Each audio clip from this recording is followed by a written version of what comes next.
दोस्तों, जब से हमने ये न्यूज़ दी है हमारे बीएड डिग्री धारकों के लिए कि बीएड डिग्री धारकों की वापसी हो गई है प्राथमिक शिक्षक भर्ती में, बीटीसी वाले तथाकथित बीएड डिग्री धारक बनकर के अपनी पीड़ा यहाँ पर आकर के कह रहे हैं कि हमें वो बजट दिखा दीजिए, हमें वो डिटेल बता दीजिए, है ना। एक कहावत है नहीं कि जबरा मारे रोवन न दे। तो इस समय उनके गाल पे जो तमाचा पड़ा है उसको लेकर के उनके कान में वो कहते नहीं एक थप्पड़ की गूंज सुनाई देती है, वैसे ही कुछ है। ये बीएड को बाहर कराने की साजिश रचने के लिए गए हुए थे। नियमों के अनुसार इन्होंने वहाँ पे सर्वोच्च न्यायालय में तर्क को रखा और बात को साबित भी कर दिया कि ब्रिज कोर्स और ये कोर्स वो कोर्स इसमें असमानता होने के कारण से इसे रद्द किया जाए, बाहर किया जाए। तो रही बात ये कि प्राथमिक के लिए बीएड को अनुपयुक्त नहीं माना वहाँ पे कोर्ट ने ये कहीं टिप्पणी नहीं की कि बीएड पूरी तरीके से अनुपयुक्त है। उन्होंने सिर्फ नियमों का हवाला दिया और केवल यह बात कही कि चूँकि ब्रिज कोर्स इनके लिए अनिवार्य है, आपने एक के लिए ब्रिज कोर्स नहीं अनिवार्य किया है, दूसरे के लिए आपने ब्रिज कोर्स अनिवार्य किया है। इसी मामले को लेकर के उन्होंने रद्द किया और अभी तक एनसीटीई के द्वारा अभी तक किसी भी प्रकार से गाइडलाइन न जारी करना, एनसीटीई द्वारा किसी भी प्रकार से बीएड को बाहर करने की कोई गाइडलाइन न जारी करना, केंद्र सरकार की तरफ से कोई रिएक्शन न आना, इस बात का इससे पुख्ता प्रमाण आप क्या लेंगे कि बीएड को बाहर नहीं किया जा रहा है। दूसरी बात, मैं आपको एक गजट पढ़ देता हूँ जो मेरे पास में है, मैं पढ़ देता हूँ, निकालिए थोड़ा सा। हाँ, पूरा यही वाला पेज होता है, देखिएगा, ध्यान दीजिएगा, ठीक देखिएगा, हम पढ़ देते हैं।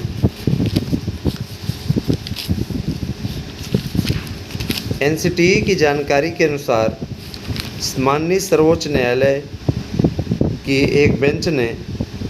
बीएड डिग्री धारकों को नियमों का हवाला देकर के बाहर कर दिया था, जिसके परिप्रेक्ष्य में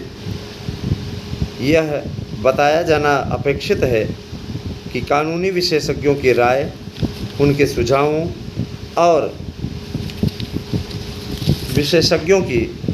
समझ के अनुसार, देखिए हम पेज में पढ़ देते हैं, कई पेजों में यह निर्णय लिया गया है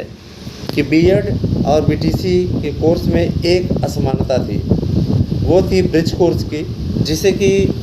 मानव संसाधन विकास मंत्रालय, वर्तमान शिक्षा मंत्रालय के द्वारा संशोधित करने का कार्य प्रगति पर है, जिसके परिप्रेक्ष्य में बताया जाना अपेक्षित है। यह संशोधन की प्रक्रिया, इस संशोधन के परिप्रेक्ष्य में शासन के द्वारा निर्णय लिया जाना अपेक्षित है, जिसे 12 सदस्यीय कमेटी के द्वारा प्रोसीड किया गया है, बताया गया है, प्रोसीड में इंग्लिश में लिखा हुआ है तो प्रोसीड किया गया है, जिसमें यह स्पष्ट है कि बीएड डिग्री को एनसीटीई के द्वारा मान्यता दी गई है और इसे 28 जून को सम्मिलित किया गया था गजट में प्रकाशित करके बाकायदा, ठीक है। कुछ शब्द अपने शामिल कर रहा हूँ। इसके परिप्रेक्ष्य में यह स्पष्ट किया जाता है कि बीएड डिग्री धारकों के परिप्रेक्ष्य में जो मुद्दा जिसके कारण से बीएड डिग्री धारकों के लिए जारी किए गए उस गजट को माननीय सर्वोच्च न्यायालय ने रद्द कर दिया था, उसमें अपेक्षित संशोधन की प्रक्रिया चल रही है। यह प्रक्रिया विभिन्न विधि विशेषज्ञों के द्वारा गठित की गई बनाई गई कमेटी की रिपोर्ट के आधार पर तैयार की जा रही है, जिसके परिप्रेक्ष्य में ब्रिज कोर्स अब बीटीसी और बीएड दोनों के लिए ही अनिवार्य होगा। पूर्व में चयनित शिक्षकों पर इसका कोई भी प्रभाव नहीं पड़ेगा, लेकिन उन्हें ब्रिज कोर्स कई भागों में कराया जाएगा और कंप्लीट बता रहे हैं कि संपूर्ण ट्रेनिंग 180 दिनों की होगी 180 दिनों की ट्रेनिंग के पश्चात नियुक्ति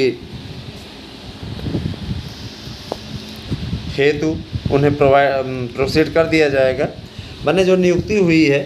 उस पर प्रोसीड हो जाएंगे, किसी प्रकार कोई दिक्कत नहीं है। दूसरी चीज़ देखिए, इस प्रपत्र में इन्होंने लिखा हुआ है, यह गजट किसी भी प्रकार से संशोधन की प्रक्रिया के पश्चात, अभी चूँकि प्रक्रिया गतिमान है इसीलिए इसे प्रिंट मीडिया में दिया जाना अपेक्षित नहीं है। प्रिंट मीडिया में प्रक्रिया पूर्ण करने के पश्चात ही इसे दिया जाएगा। जाहिर सी बात है दोस्तों